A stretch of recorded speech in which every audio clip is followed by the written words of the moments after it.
بسم اللہ الرحمن الرحیم۔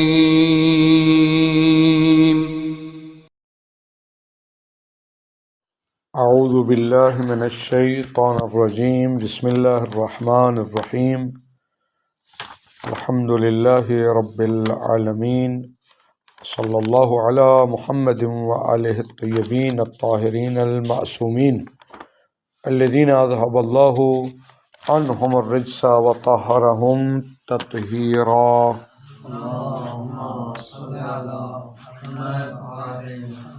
وَدَمُهَا ای دم الاستحاضۃ اصفر بارد رقیق فاطر ای یخرج بتثاقل و فتور لا بدفع غالبا۔ توجہ فرمائیں کہ جو آج علامات بیان کر رہے ہیں دم استحاضہ کی، ٹھیک ہے، یہ دم حیض کے مقابلے میں ہے۔ جو صفات دم الحیض کی ہیں تقریباً اس کے مقابلے میں ہے، غالباً ابھی وضاحت کرتے ہیں۔ جو استحاضہ والا خون ہے غالباً پیلا ہوتا ہے، ٹھیک ہے، بارد ٹھنڈا ہوتا ہے، ٹھیک ہے، جبکہ خون حیض کیا تھا؟ احمر تھا اور وہ حارن گرم تھا۔ رقیقن یہ پتلا ہوتا ہے، فاتر ہوتا ہے، کیا مطلب؟ یعنی یخرجو بتثاقل و فتور، آہستہ آہستہ شدت کے ساتھ نہیں نکلتا، جبکہ خون حیض جو ہوتا ہے وہ شدت سے نکلتا ہے۔ وہ خاتون محسوس کر سکتی ہے، ہمیں نہیں پتہ ہوتا۔ خواتین وہ اس کی ماہر ہو جاتی ہیں نا، ان کو پتہ ہوتا ہے کہ آیا وہ شدت سے خارج ہو رہا ہے یا آرام آرام سے۔ غالباً یہ خون استحاضہ کی صفات ہیں غالباً، لیکن بعض اوقات ہو سکتا ہے ہو خون استحاضہ لیکن اس میں اس صفات کس کی ہوں؟ خون حیض کی ہوں۔ مثلاً وہ ایام جن میں خون حیض والی صفات کے ساتھ آئے لیکن خون حیض ہونا ممکن نہ ہو۔ ایک مثال میں دیتا ہوں، فرض کریں کسی خاتون کی عادت ہے 7 دن خون حیض آنا، ٹھیک، اچھا، 1 مہینے اس کو خون 7 دن کے بعد رکا نہیں ہے، جاری رہا، 8ویں دن، 9ویں دن، 10ویں دن، 11ویں دن بھی خون آ گیا، ٹھیک ہے، 12ویں دن تک مثلا خون آ گیا، عادت سے 5 دن تجاوز کر گیا ہے۔ اب یہ 5 دن تجاوز کرنا یعنی 10 دن اس سے تجاوز کرنا، اس بات کی دلیل ہے جو 10 سے کم اور عادت کے بعد والا خون ہے وہ خون حیض نہیں ہے، اگرچہ اس میں حیض والی صفات موجود ہی کیوں نہ ہو، ٹھیک ہے۔ لیکن اگر عادت کے بعد خون جاری رہے اور 10 دن سے تجاوز نہ کرے، ٹھیک ہے، تو وہ جو عادت کے بعد آیا ہے اور 10 سے کم، وہ اس کو پھر استحاضہ نہیں، وہ اگر اس میں صفات اس کی ہیں حیض کی ہیں تو وہ حیض ہوگا۔ لیکن ہمارا مسئلہ، فرض مسئلہ کس صورت میں ہے؟ 10 دن سے تجاوز۔ یہ 10 دن سے تجاوز کرنا ہمیں بتا رہا ہوتا ہے عادت کے بعد جو خون آیا ہے بے شک اس میں حیض کی صفات ہیں لیکن وہ حیض نہیں بلکہ اب ہے خون استحاضہ لیکن وہ حار ہے، ٹھیک ہے، دف کے ساتھ نکل رہا ہے، گاڑھا ہے، یعنی حیض والی صفات ہیں۔ کلیئر ہو گیا مسئلہ؟ اچھا، پھر اس کے بعد فرماتے ہیں مستحاضہ خاتون کی 3 قسمیں ہیں۔ ایک ہوتی ہے مستحاضہ قلیلہ، ایک ہے مستحاضہ متوسطہ اور ایک ہے مستحاضہ کثیرہ، ٹھیک۔ اب یہ پرانے زمانے میں ہوتا تھا، آج بھی وہ ملتے ہیں خواتین جو رکھتی ہیں شرمگاہ کے باہر تاکہ خون باقی کپڑوں تک نہ جائے، ٹھیک ہے۔ پرانے زمانے میں وہ روئی رکھتی تھی، ٹھیک ہے، اس کے لیے لفظ استعمال کریں قطنہ، روئی، قطن سے نکلے نا، قطنہ روئی۔ پھر روئی کے اوپر آج کل انڈر ویئر ہوتے ہیں، پرانے زمانے میں کچھ نہ کچھ کپڑا پہنتی ہوں گی عورتیں یقیناً۔ اگر وہ خون اتنا کم ہے کہ پوری روئی کو نہ ڈبوئے، کچھ روئی گلی ہوتی ہے خون سے، پوری روئی کو ڈبوئے نہیں تو وہ ہو جائے گا قلیلہ۔ اگر پوری روئی کو ڈبو دے لیکن جو باہر انڈرویئر ہے یا کپڑے اس تک نہ پہنچے، سیلان نہ ہو، اس صورت میں ہو جائے گا مستحاضہ متوسطہ۔ اور اگر وہ پوری روئی کو ڈبو دے اور سیلان کر کے کپڑے تک پہنچ جائے، اس صورت میں وہ کیا آ جائے گا مستحاضہ کثیرہ۔ اب ہر ایک کے احکام ذرا آپ ذہن میں رکھ لیں، بہت آسان بات ہے۔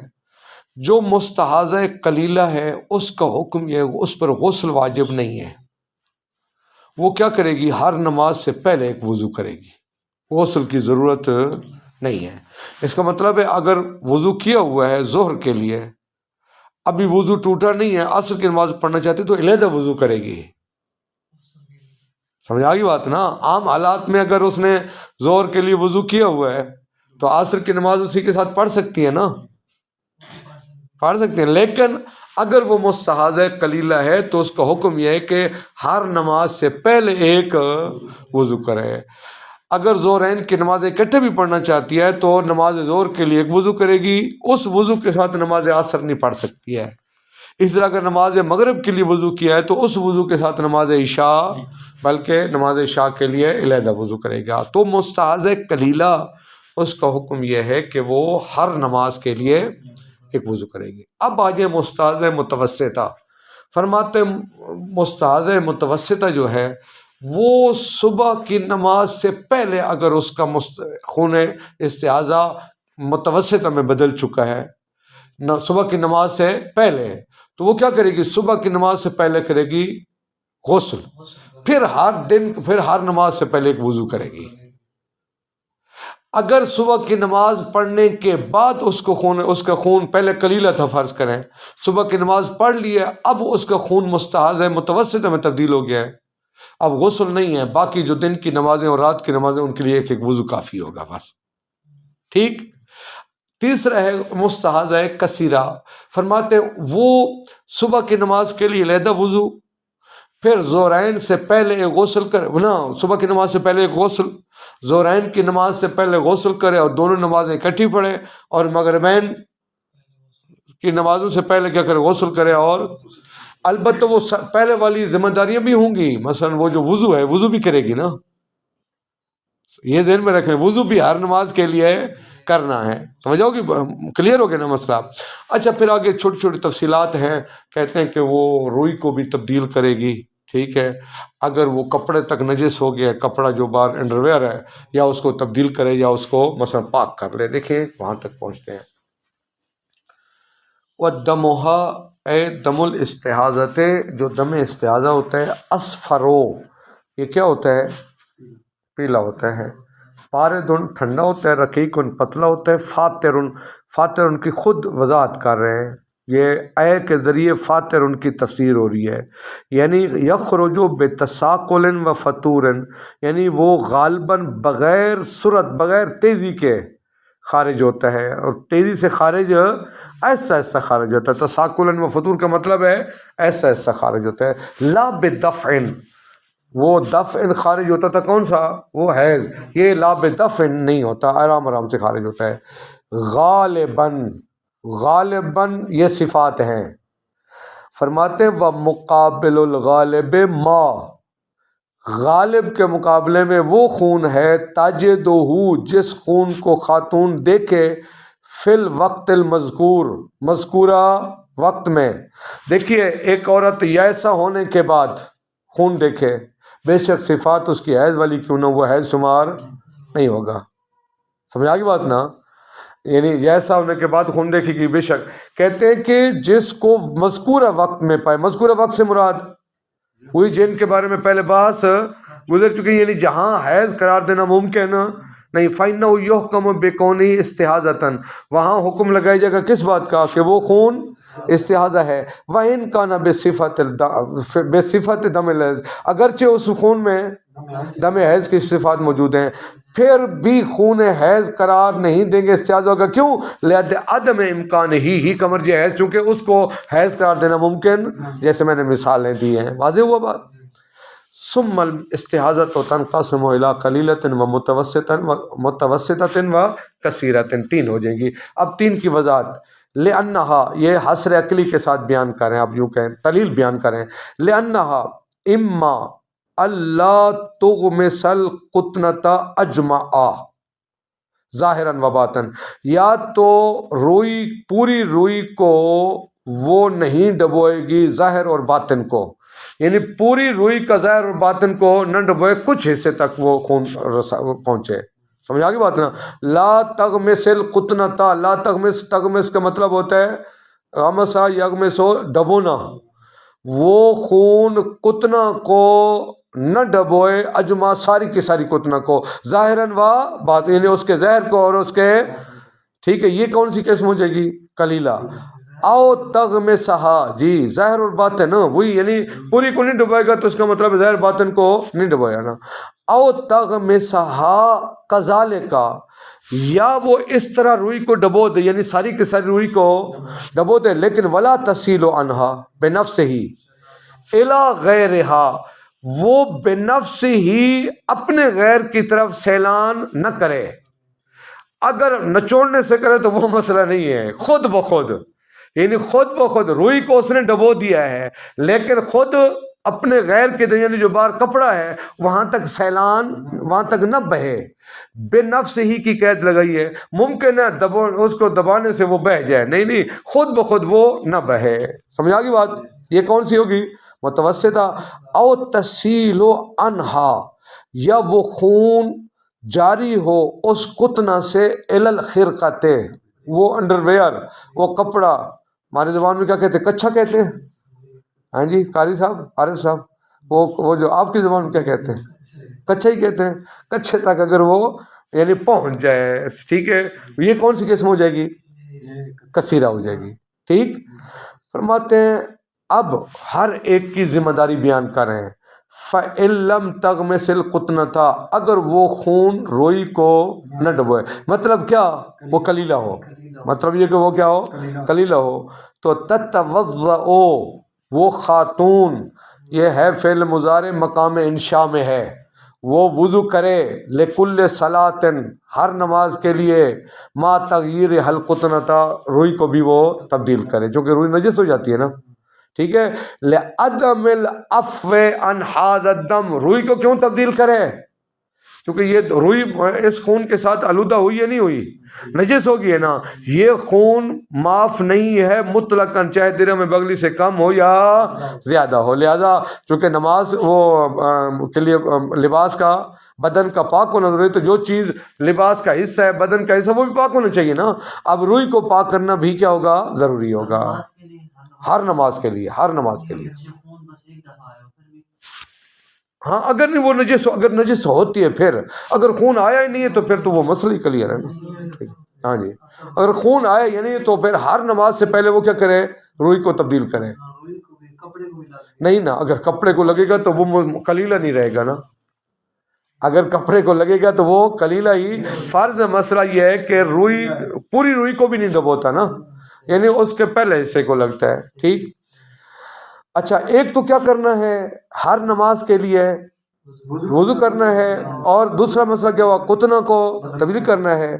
وغسل ما، غسل نہ پڑھیں، وغسل ما ظہر من الفرج، اور جو شرمگاہ کا ظاہر ہے اس کو دھوئے، جو شرمگاہ ظاہر ہو عند الجلوس علی القدمین، جب عورت 2 قدموں پر بیٹھے تو نیچے سے جو شرمگاہ کا حصہ نظر آتا ہے اس کو کیا کرے؟ وہ چونکہ خون آلود ہو گیا نا، اس کو کیا کرے؟ وہ دھوئے۔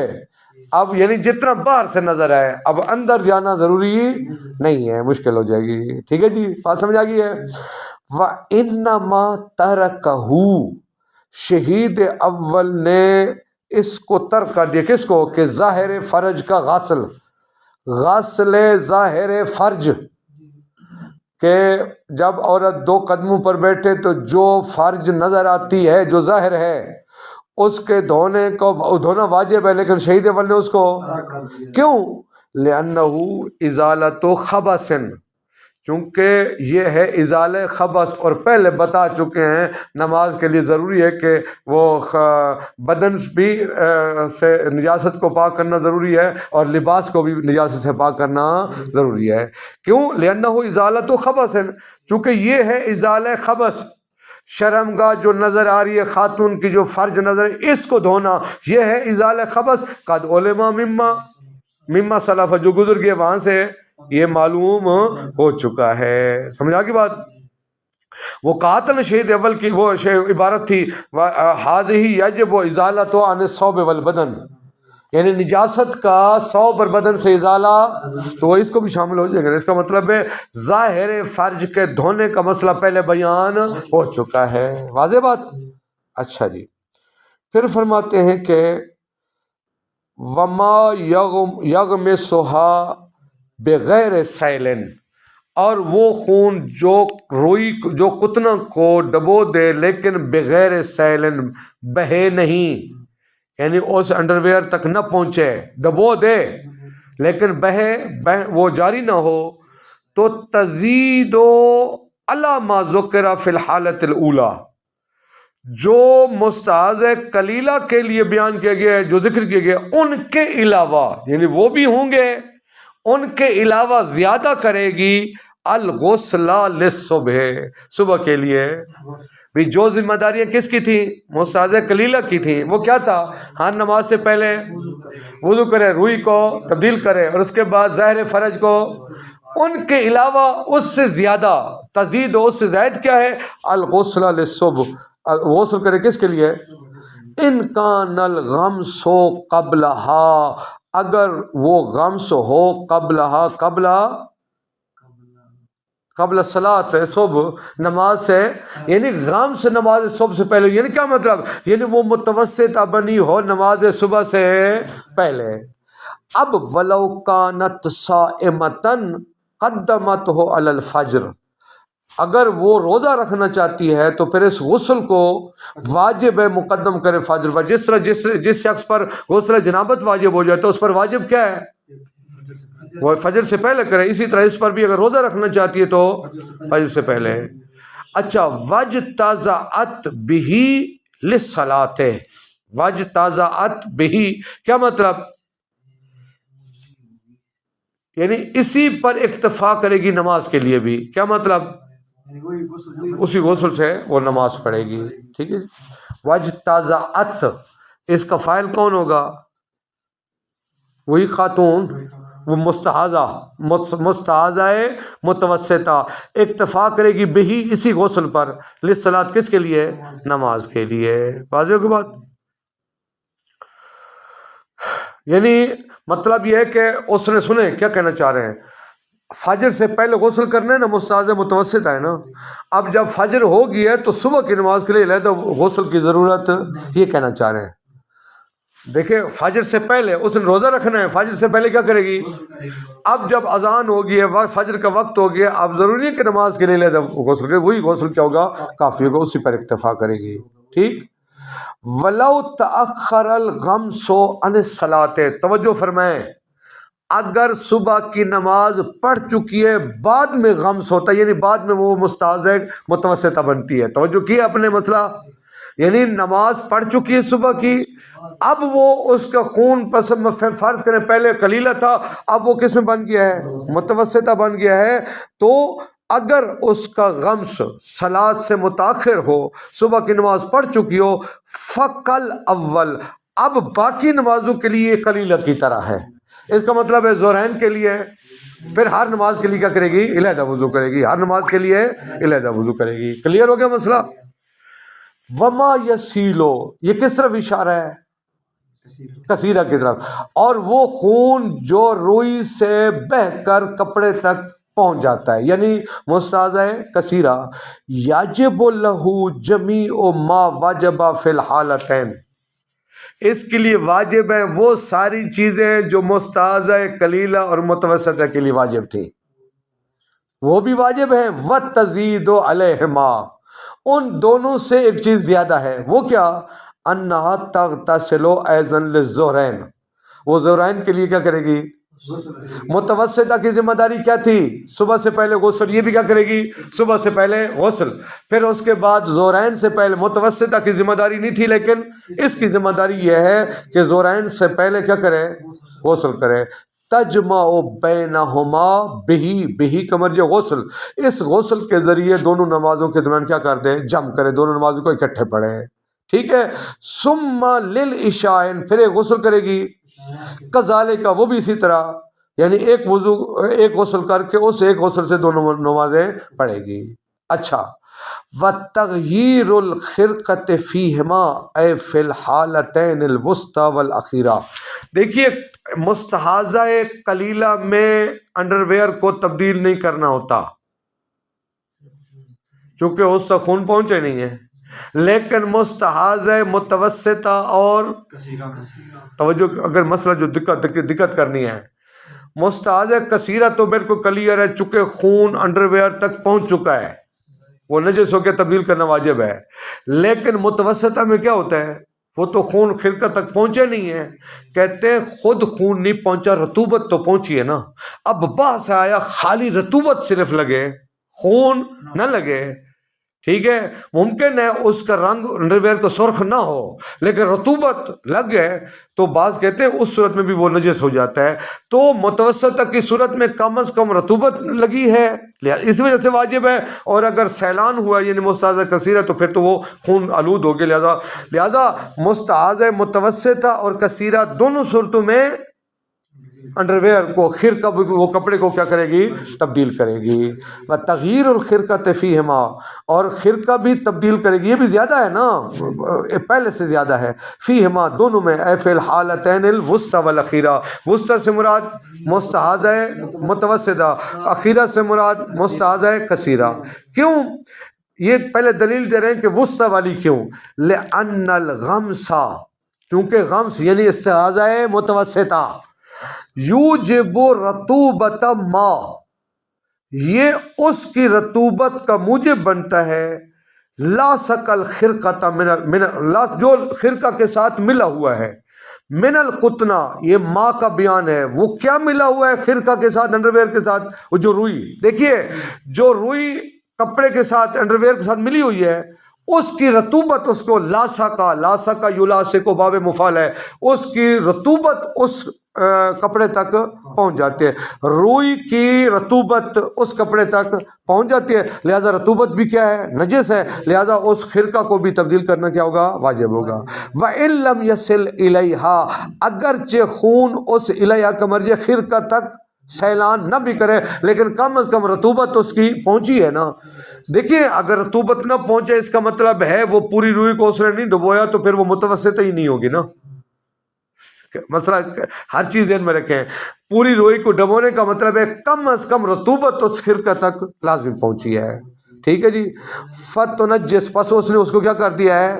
پس اس رطوبت نے اس خرقہ کو، کپڑے کو نجس کر دیا ہے. وَمَعَ السَّيْلَانِ واضح، لیکن اگر سیلان ہوتا ہے پھر تو بالکل واضح ہے، اس کو تبدیل کرنا کیا ہوگا؟ واجب ہوگا. سمجھا کی بات؟ وَفِي حُکْمِ تَغْیِیرِهَا تَطْہِیرُهَا، اور تغییر خرقہ کے حکم میں ہے تطہیر خرقہ. تبدیل کر لیں یا کیا کریں اس کو، اور نہیں انڈر ویئر تو اس کو کیا کر لیں؟ پاک کر لیں. سمجھا کی بات؟ یہ تغییر و حق کا مرجع کسی صورت میں اس کو مرجع قطنہ نہیں بنانا، وہ تو ویسے ہی تبدیل کرنا ہوتا ہے. وہ تو وہ پاک ہونا بھی اب بہت مشکل ہے، وہ تو ویسے ہی تبدیل کرنا ہوتا ہے. بات کس کی ہو رہی ہے؟ خرقہ، وہ انڈر ویئر جو ہے نا. اچھا. وَإِنَّمَا يَجِبُ الْغُسْلُ فِي هَذِهِ الْأَحْوَالِ مَعَ وُجُودِ الدَّمِ الْمُوجِبِ لَهُ قَبْلَ فِعْلِ الصَّلَاةِ وَإِنْ كَانَ فِي غَيْرِ وَقْتِهَا إِذَا لَمْ تَكُنْ قَدْ اغْتَسَلَتْ لَهُ بَعْدُ. توجہ فرمائیں، مسئلہ سن لیں زبانی، پھر ترجمہ کرتا ہوں. مسئلہ یہ کہ فرض کریں ظہرین کی نماز سے پہلے غسل کرنا ہے. یہی ہے نا مسئلہ، ظہرین کی نماز سے پہلے کیا کرنا، اسے غسل کرنا ہے. تو آیا نماز پڑھنے سے پہلے خون کا موجود ہونا ضروری ہے یا نماز کا وقت داخل ہونے کے بعد اگر وہ خون موجود ہو؟ مثلا ایک خاتون مستحاضہ متوسطہ بنی ہے زوال سے پہلے، اب زوال ہو گیا، نماز ظہرین کا وقت ہو گیا، اب غسل واجب تھا نا مثلا وہ صبح کی نماز سے پہلے فرض کریں، مستحاضہ متوسطہ کے لیے فرض کریں گے صبح کی نماز سے، وہ قلیلہ سے، یعنی بعض کہتے ہیں قلیلہ سے مستحاضہ متوسطہ میں تبدیل ہو صبح کی نماز سے، جب نماز کا وقت موجود ہو تو وہ مستحاضہ متوسطہ ہو، یعنی یعنی ٹھیک ہے جی، اور اب وہ غسل کرے گی کس کے لیے؟ نماز کے لیے، یعنی پہلے ہو وہ مستحاضہ متوسطہ۔ بعض کہتے ہیں نہیں پہلے اس کا ہونا ضروری، دیکھیں عبارت ایک مرتبہ دیکھیں، کہتے ہیں کہ وَإِنَّمَا يَجِبُ الْغُسْلُ فِي هَذِهِ الْحَالَاتِ، احوال، ان حالات میں غسل کیا ہے؟ واجب ہے، ٹھیک ہے۔ کب واجب ہے؟ اچھا غسل واجب ہے ما وجود دم، جب خون کیا ہو؟ موجود ہو، وہ خون الموجب لہو، جو غسل کا یہ خون موجود ہو قبل فعل الصلاۃ، نماز پڑھنے سے پہلے، نماز پڑھنے سے پہلے خون کیا ہو؟ موجود ہو۔ وَإِن كَانَ فِي غَيْرِ وَقْتِهَا، اگرچہ بامحاورہ ترجمہ دیکھنا، اگرچہ وہ خون نماز کا وقت داخل ہونے سے پہلے ہی کیوں نہ ہو، اگرچہ وہ خون نماز کا وقت داخل ہونے سے پہلے ہی کیوں نہ ہو۔ اذا لم تکن، یعنی دیکھیے اذا لم تکن قد اغتسلت، جب اس عورت نے غسل نہ کیا ہو، لہو اس کے لیے، بعدہ نماز کا وقت داخل ہونے کے بعد، کما یدل علیہ خبر الصحاف، جس طرح کہ صحاف راوی کی روایت بھی اسی پر دلالت کرتی ہے۔ یعنی کیا مطلب یہ ہے کہ اس نے غسل ابھی نہیں کیا اور خون نماز انجام دینے سے پہلے کیا ہو؟ موجود ہو، نماز ابھی نہیں پڑھی، چاہے نماز کا وقت داخل ہونے سے پہلے ہی کیوں نہ ہو، موجود تھا، اب نماز کا وقت داخل ہو گیا، اب وہ کیا کرے گی؟ غسل کرے گی۔ لیکن اس کے مقابلے میں دوسرا قول ہے وربما قیلا، دوسرا ایک قول یہ کہ بے اعتبار وقت صلاۃ، بھی اگر وہ وقت صلاۃ نماز کا وقت ہو چکا ہو، اب اگر خون موجود ہے تو اس کے لیے غسل ضروری ہے، وگرنہ غسل ضروری ولا شاہد لہو، شہید ثانی فرماتے ہیں اس قول کا کوئی ہمارے پاس شاہد نہیں ہے۔ آگے پڑھاؤں، فَأَمَّا النِّفَاسُ بِكَسْرِ نون، نون کے کسرہ کے ساتھ، کسے کہتے ہیں؟ میرے خیال میں کافی ہے، کل پڑھیں گے۔ وصلی اللہ علی محمد وعلی محمد۔